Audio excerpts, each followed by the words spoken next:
So where have I been? That's an interesting question, which is both complicated and convoluted. But there's been some really amazing highs, and there have been some really incredible lows. For the last 2 years, I've been sort of dealing with an existential crisis. I feel kind of like the universe is pulling me in a different direction. It's telling me that what I've been doing, in the way that I've been doing it, needs to come to an end. And the thing is that when you've done something for so long and it's good enough where you're making good money, that's not something your conscious wants to actually hear and process. You're going to try to find all of these reasons why that simply can't be true. And then the universe will show you that it means business.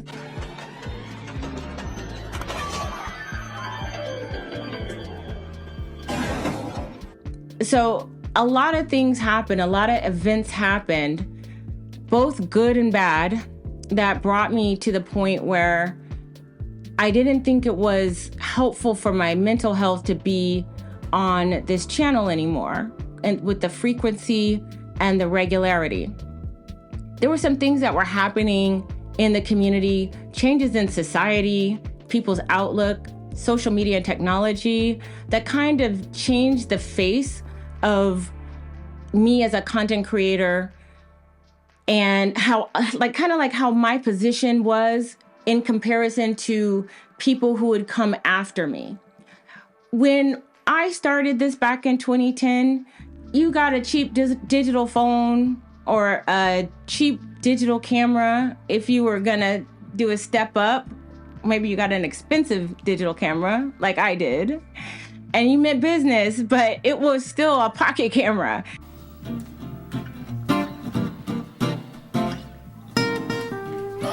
Then the girls now, what they seem to want as far as relationships go.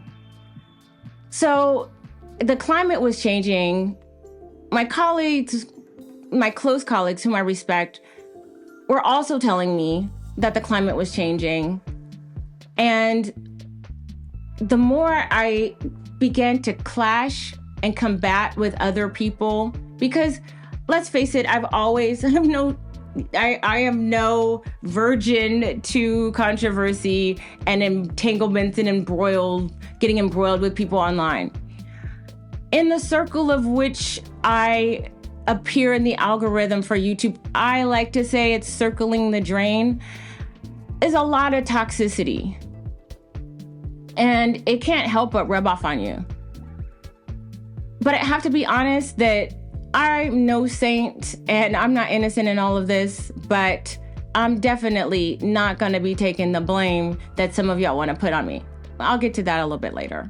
So why did I stop? I think it was just sort of a war of attrition over time. When I first started YouTube, my first interactions with the manosphere and red pill was something that I was not expecting to occur. I didn't even know there were spaces like that existed. I was completely ignorant about what was going on at the time. Somehow, during my book tour... And it's a single ladies anthem. You can't forget this song. And all you single ladies looking for a man to put a ring on it, I don't have to tell you that dating can be tough, right? And finding Mr. Right can seem nearly impossible. Crystal and Karazin, co-author of Swirling, says that swirling is a romantic blending of or mixing of two people, most often another race or ethnicity. So, hey girls, you may need to look outside your race to find that special someone. She did. Crystalline is here with me now to talk about the sometimes tricky world of interracial dating. And Crystalline, welcome to the show. Thanks for having me, Tasha. And during events like I was doing, like No Wedding, No Womb,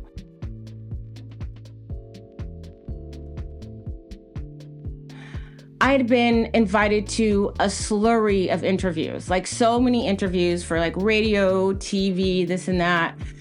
And I mostly said yes to all of them, and I didn't really investigate. And with YouTubers, there was even less information available. if I wanted to find out or do background information, except for to just watch their previous videos. But at the time, I didn't even think to do that. So making that choice was probably my first mistake in going down the road of what caused me to finally say, I give up after a death of 1,000 cuts. I know that what I said at the time was controversial. And I don't apologize for that. What I say and what I continue to say is, Black women, we have unique relationship challenges.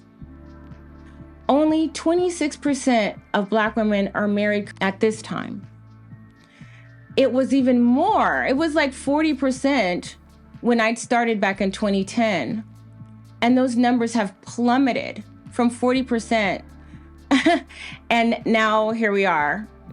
It is a 74% of Black women single now. So it went from 40% single to almost 80%. And what I had been teaching was, hey, if you want to get married, you want to have a nice family, if you're a Black woman, these are these unique challenges that you have. Why don't you try something different? And it was novel enough for it to be a viral sensation. It became the hot topic.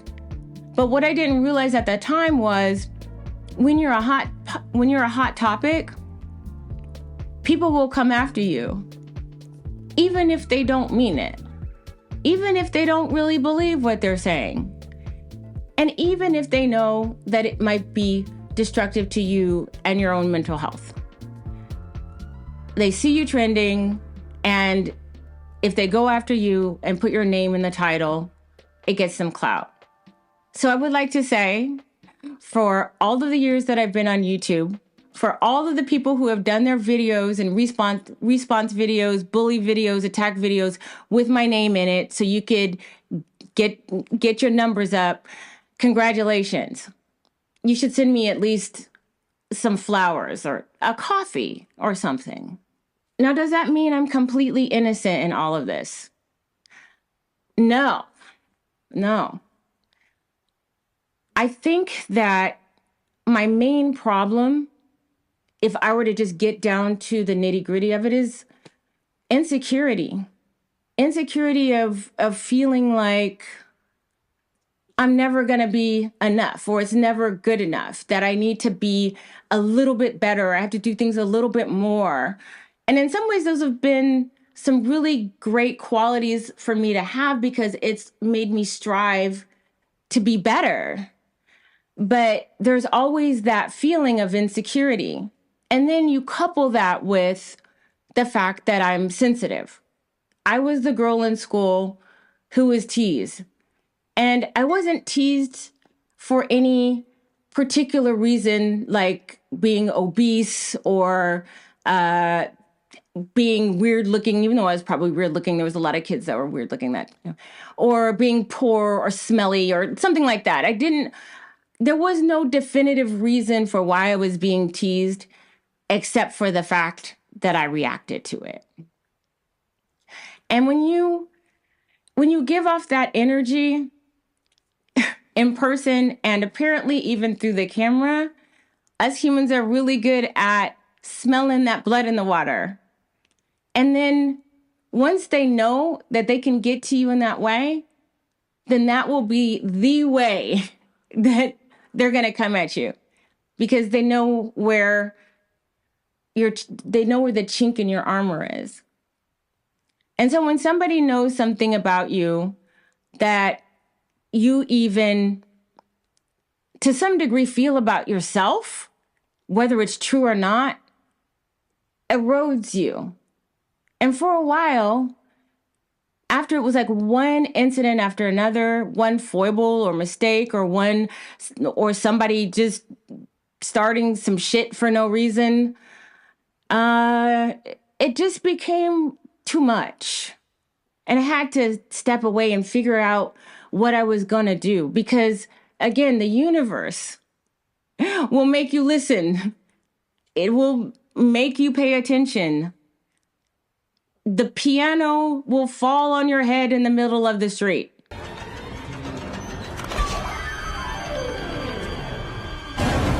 That's what the universe will do when it's time to make a change. So my mistakes came a lot from being overly sensitive. And also because I was overly sensitive in a community that kind of sees me as an oddball anyway. Like, what do I mean? I look like a typical Black girl, nothing particularly stands out in terms of my phenotype. But what does stand out is my mannerisms, my voice, my vocal tones, the things that I'm interested in. I found that bothers some Black people who don't seem to be able to reconcile somebody who looks like me on the outside having this voice come out of them or having these ideas come out of their head. I'm an oddball, which also makes me a threat. So because I am now a threat to what? You say, well, if I'm encouraging Black women to entertain their dating options, that's a threat to the status quo. And that's a threat to the tribe. I'm telling the women of the tribe to do something different. And the enforcers of the tribe will try to get you in line, which is what's been happening for the last 15 years. And the way that you do that is if you can't directly discourage that person, then you're going to use guerrilla warfare. You're going to smear that person's name, or you're going to take some things that they might have said or might have said wrong and then twist it to be something else. You're going to be looking for every little mistake. You're going to look for every line and wrinkle. Spinach in my teeth. How many drinks from that cup I had. Anything and everything you can use to discredit. Now, does that mean that I've been perfect? No, I've not been a perfect host. I've engaged in some behaviors that I'm, in retrospect, regretful that I did. And some of those things were this. I participated in a lot of I was definitely a participant in the online hate that was happening with the gender wars. I participated either through my silence, through participation, through mocking the other side. But I'm the pink pill. It's never gonna be a punch in your face or a punch in the back of your head. It's always going to try to be a debate with me. I'm always going to see if I can try to reason with a person. And so I spend a lot of time explaining myself.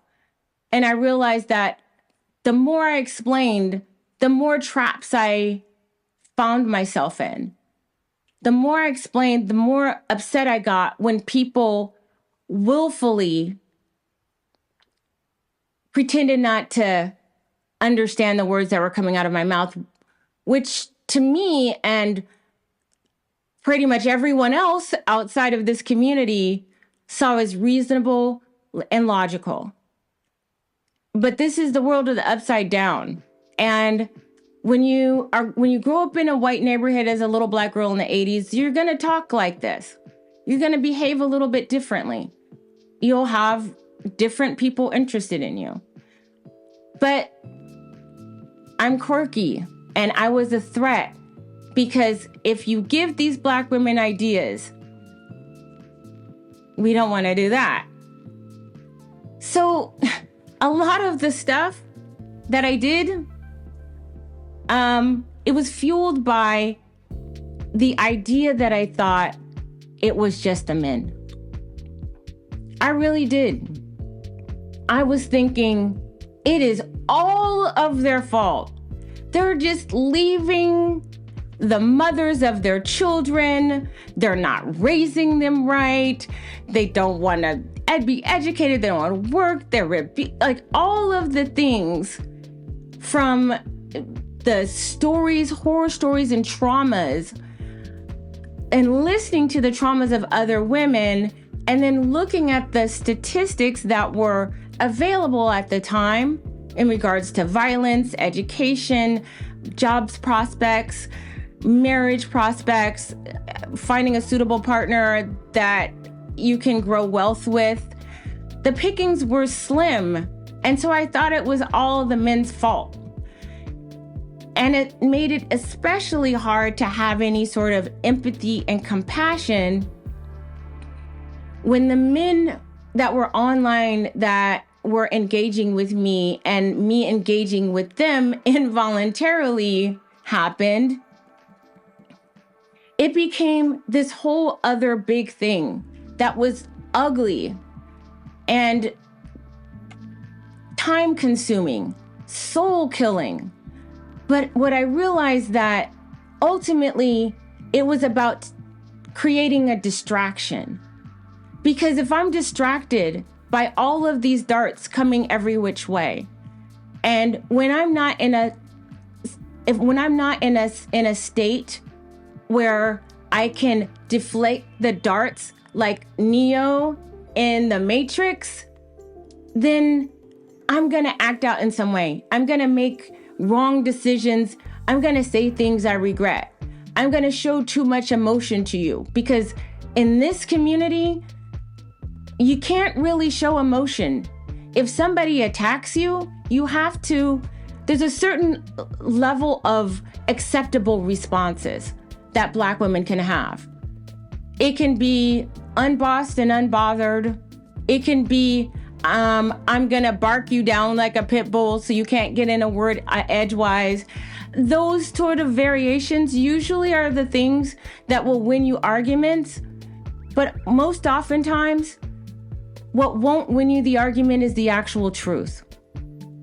Especially if people don't really want the truth to be out there in the first place, because the truth and the implementation of that truth is a threat to the status quo of the tribe. Do you see where I'm going here? Another reason that caused me to pull away was the hyper changing of trends. I was getting whiplash with all of the different movements that were happening so fast. Because of the proliferation of social media and technology, I've seen so many women's relationships, empowerment movements come and go.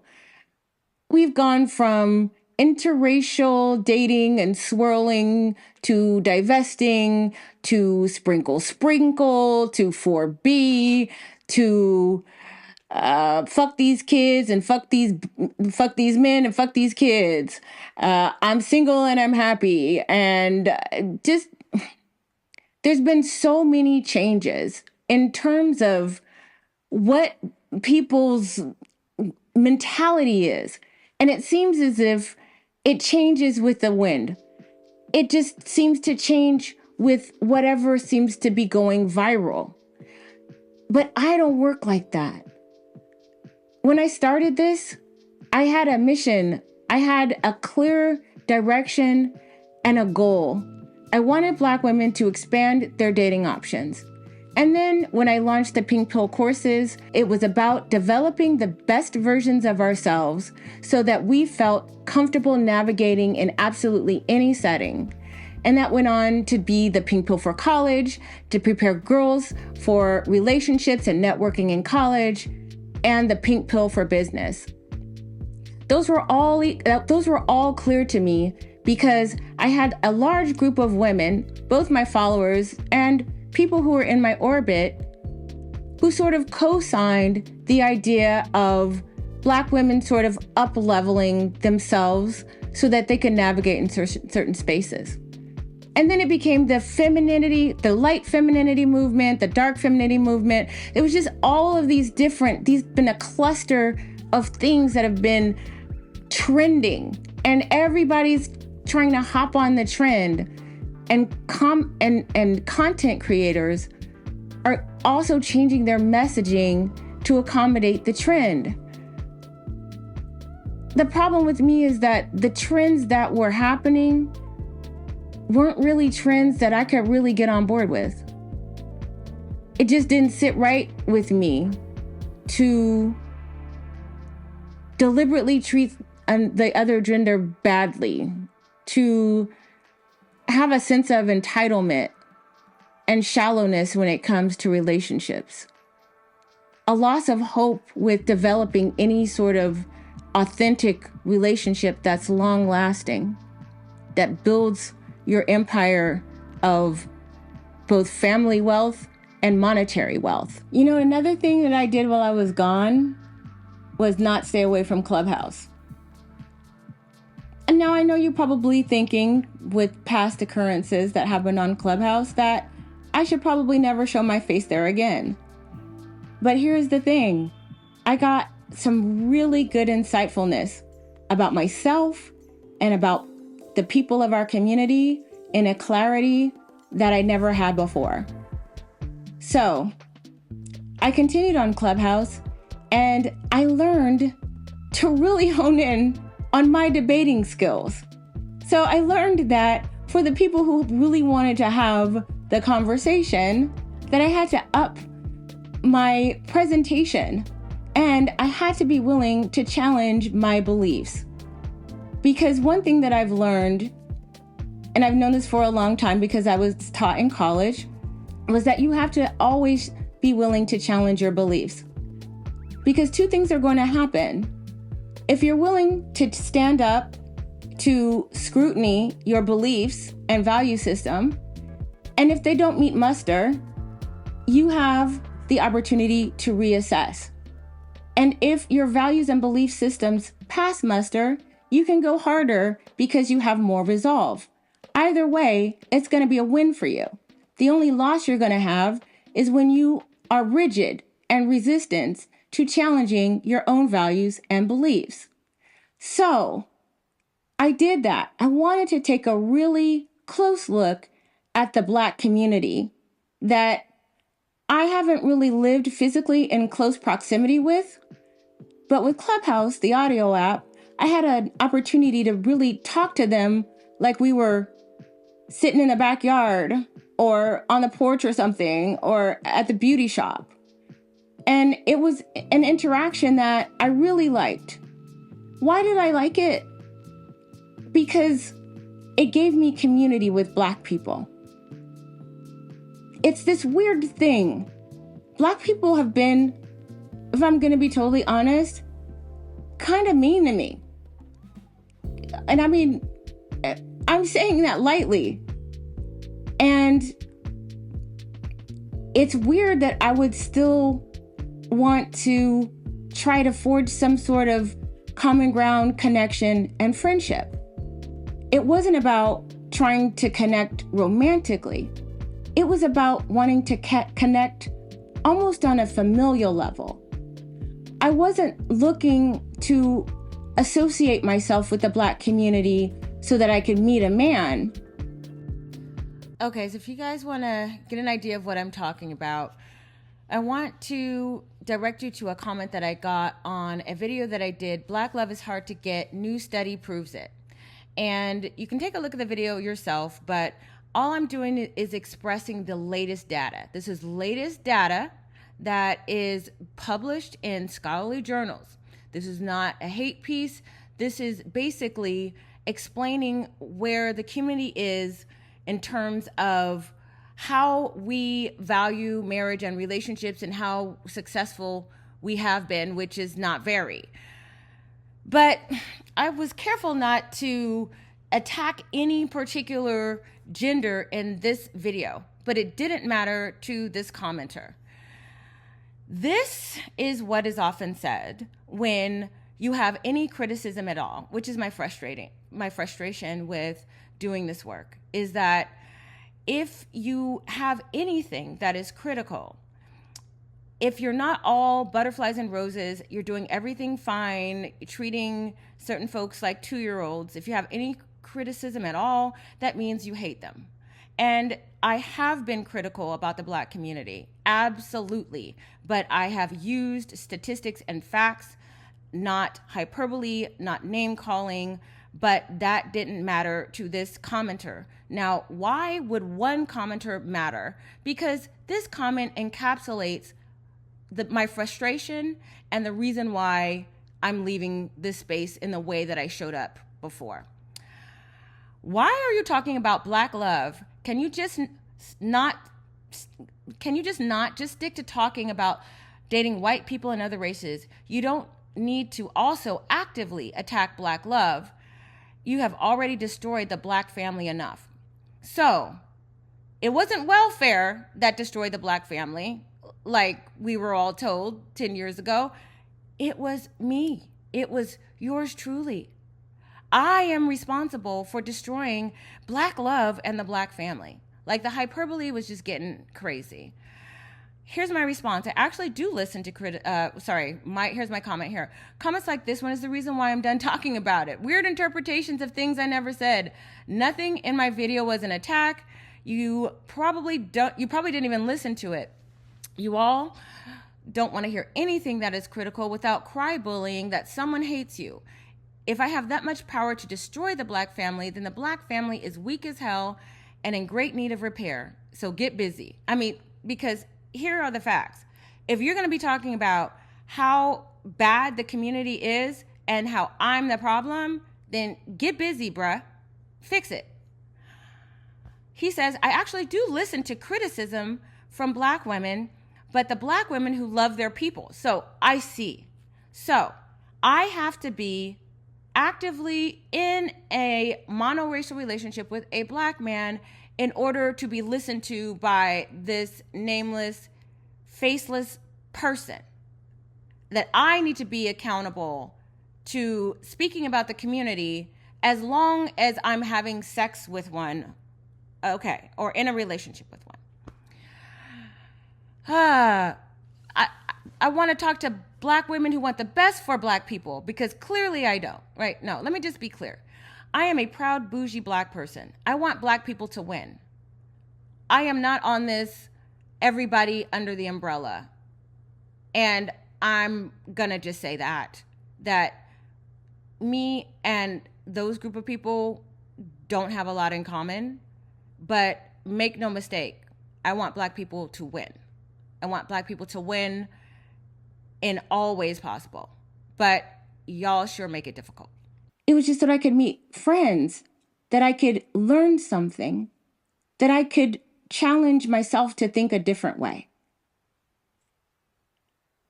And I would say that there have been shining and glimmering moments like that have been few and far between on Clubhouse.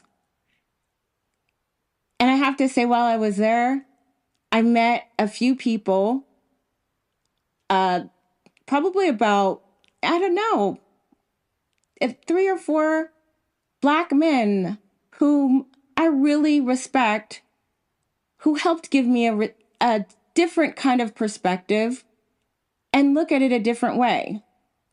It is me thinking that the issues that face Black women when it comes to relationships is solely on the men.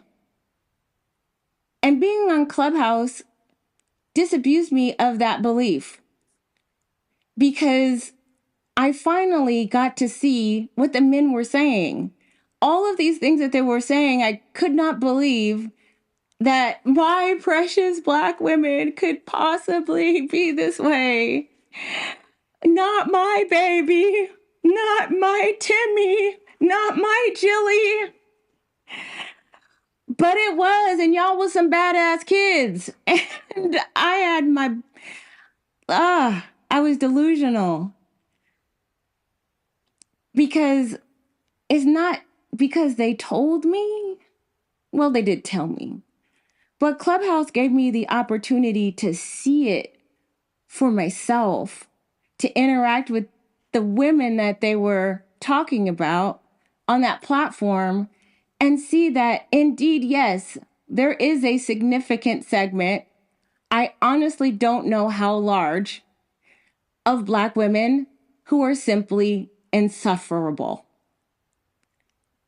I don't know how vast that goes, but I can tell you that in the social media spaces that I frequent, it's everywhere. And I had to do a mea culpa and really evaluate what is going on. And then something else happened too. The women became mean to me. I noticed that the younger folks, under 30, were extremely disrespectful. Did not want to hear what I had to say, thought it was outdated. And me, as a parent of 4, and thinking this is the next generation, this is where the trend is going, I'm thinking to myself, what do I have to offer to a group of women? And clearly it's a large one because only 26% of Black women are married. What value would I have anymore if I'm dealing with a community of women who have said, fuck these niggas, fuck these kids? Where do I fit in all of that? The truth of the matter is, I don't. I just don't. And I also had to reconcile the pain of the rejection and knowing that I'm never really going to be fully accepted by this community. And like a child who always wanted the approval and love of their parent that was neglectful, that is kind of how it's been with my relationship with the Black community online. And the irony of this is that I'm known for telling Black women to go where you're celebrated and not tolerated. And the absolute irony that was looking dead in my face of me continuing and persisting to seek relationship and fellowship in a place that I am disdained simply because of an healthy emotional attachment. And that was something that I had to look to myself and examine why I haven't gotten over that hurt yet. And honestly, I don't think that hurt will ever go away. I mean, I do have my Black friends, but the truths that I've learned about this community, the fact that we are a very sensitive people, a very defensive people, a very proud people, but also stubborn and full of hubris. And we don't want to face the things that everyone else sees. And they resent if you bring it to their attention. And I've had to just kind of give up on the hope that I'll ever be able to get through, at least in the package that I've come in this life, in this body, and with this voice. One thing that's a benefit to being ostracized and cast away is that you're no longer beholden to the group that you've been trying so desperately to be a part of. There's a real freedom in the fact that I'm no longer beholden to anybody. I don't feel stifled anymore about my opinions for fear that even the members of the group in which online I was sharing space with other similar content creators to create some sort of delineation lines between one content creator versus the other, the cattiness that was involved, the cattiness in competition. When you realize that these people really don't want you around anymore, there's a certain level of freedom which has allowed me to have a lot of peace in the place that I am right now. Now, does that mean that the pink pill is over? No, not so fast. Never said that now. I never said that.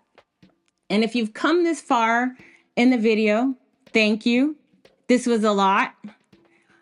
I'm kind of thinking that if you've come this far in the video, you're identifying with a lot of the things that I'm saying to you right now. Which leads me to the next thing that I'm going to say. The pink pill isn't dead because I believe that everything that I taught and everything that I wrote, every single word that I wrote in Swirling, I stand behind. And every single thing that I put in all the pink pill courses and all of the pink pill courses, I stand behind. Because unlike the trends that happen every 5 minutes in these spaces, some things just last. Some things are so good, they can't help but last. And some things are so common sense that when you have regained yours, you'll seek it out. So I do have a group called the Pink Pill Underground. It's been going on for 4 years. And I can tell you, it's been amazing. I've experienced no fallouts, no fights. Why is this important? Because when I was on YouTube and I had any kind of reaction at all when conflict arose, people would often tell me that you indeed are the problem. And when you say that to a person who has imposter syndrome, like I told you earlier in this conversation,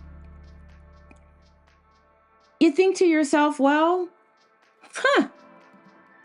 maybe it is me. But I've operated the Pink Pill Underground for 4 years now, and we've had zero drama, zero fallouts, nothing but growth, and amazing friendships are made. We meet each other in real life, we go on trips together, and it's absolutely amazing. So the Pink Pill Underground isn't going anywhere. But I will say that the pink pill teachings that I used to broadcast here on my YouTube channel are gonna kind of go away, because I don't think that in this present time and in this space, the conversation is ready to be had with the next generation. And maybe the conversation needs to be a little bit different. Maybe we need to accommodate the youngsters and understand what unique circumstances they're on, that the old ways don't necessarily always make sense. Those compromises can be made, but that doesn't mean that you have to go to one extreme to the other and be like a yo-yo and jump on every fad that goes viral on TikTok. I'm not really for that crew. So, like we have been doing for the last 4 years successfully in the Pink Pill Underground, is continue to do what we've been doing. And especially during this time with our new administration, with all of the changes that are happening with AI, DEI, finance and investments, it's nice to know that I have a group of misfit Black women who think the way I do, are growing the way I do, and then will probably be a lot more prepared than the people who I was arguing on Clubhouse with all day. So, if you've been watching my channel for any amount of time and you're feeling nostalgic and you clicked on this video because you wanted to see what I look like now, I hope I passed muster. I'm still doing okay. And if you'd like to still have some sort of personal community with me and like-minded misfits like myself, there's a link in the description box for the Pink Pill Underground's application. You'll of course have to apply and sign an NDA. It is how we keep the peace in our group. Not everybody gets in, and if you act up, you go on out. And then there's another thing that I'm working on right now. because I feel a level of freedom and not beholden to any particular group, not beholden to have to only speak to one particular group, I'm doing something bigger than I ever dreamed possible. And that's saying a lot. I can't really give a lot of details right now because it's still in the works, but just keep on the lookout. Be watching my Instagram stories. Make sure you're following me on Instagram. I'm going to try to do some stuff on TikTok. But the real surprise and the big surprise is yet to come. So if you're following me in some way or another, keep following me and you'll find out. So if you've gotten this far, thank you. Thank you for listening. Maybe you even can identify with some of the things that I've been saying. Maybe you can identify with not really belonging or regretting mistakes that if you would have turned this way or that way, things could have been different. I'm sure there's probably some of those things that resonate with you, which is why you've stayed on with me. And I just want to take the moment to say thank you, because I understand how hard it is these days for people to pay attention for any sort of long form content at all. And it's because it has to be engaging enough for you to continue and persist to want to listen. And to that, I say thank you. And congratulations on your attention span and your stamina, your critical thinking skills, and your interest. All right, guys, that's it for now. I'm out. And as always, pinkies up.